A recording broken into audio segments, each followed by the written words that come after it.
Assignment. Submitted work. As a teacher, you can have your learners submit work through your Moodle course. This saves on paper, and it's better than email because when they submit, you'll see a list of your class only on your Moodle course, not cluttered up with emails from colleagues and organisations. What they submit can be uploaded files or text written directly on Moodle. If we look at this example of an assignment, because you can type your instructions into Moodle's text editor, it doesn't only have to be text. You can add links, images or videos relevant to your assignment, and an assignment may be for one individual or it may be for a group. And as a teacher, you can choose whether or not to see the identities of the learners as you're grading it. To add an assignment, we enable Edit Mode top right, click the plus sign where we want the activity, and then Activity or Resource. If you only see a button Add an activity or resource, then either your admin has disabled subsections or you're already within a subsection. Assignment is an activity because learners interact with it. Click once to go straight to the setup screen, or click the I for more information and then the Add button bottom right.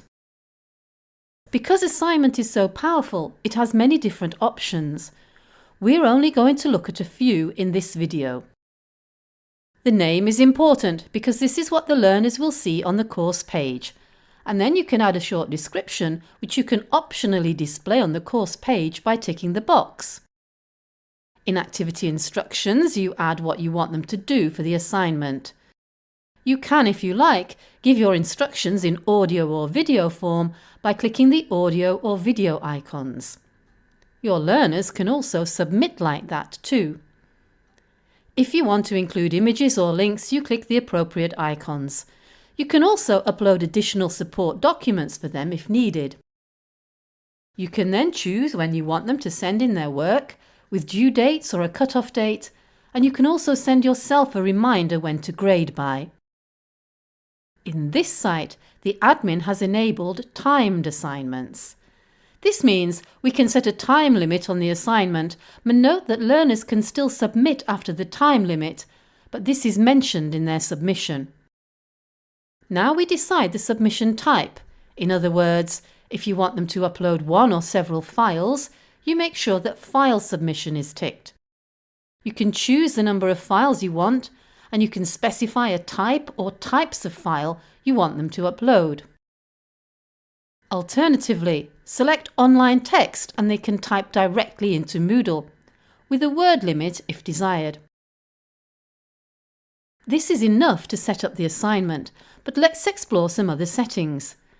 Click the question mark help icon against any option if you need more information. For instance, in feedback types, setting comment in line will allow you to type directly on the learner's work, just as you would when grading on paper.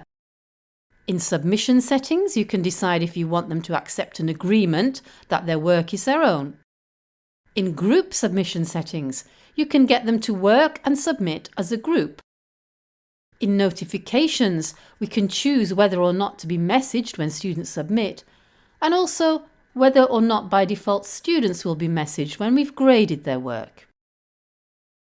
If we click Grade, we can see that it's possible to choose a number out of which the assignment can be graded, and it's also possible to create our own scales, which we'll look at briefly in another video. With anonymous submissions, you won't initially be able to see which learner has submitted which piece of work. And marking workflow and allocation are useful when sharing the course with other teachers to divide up, moderate and monitor the process of grading.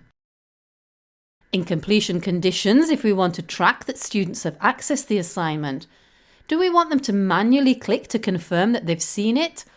Or do we want it automatically marked complete when they've simply viewed it, or submitted, or received a grade or a passing grade? To alert course participants that an assignment activity has been added or updated, click Send Content Change Notification. Now we can save and return to course, and our assignment is ready for our students to submit.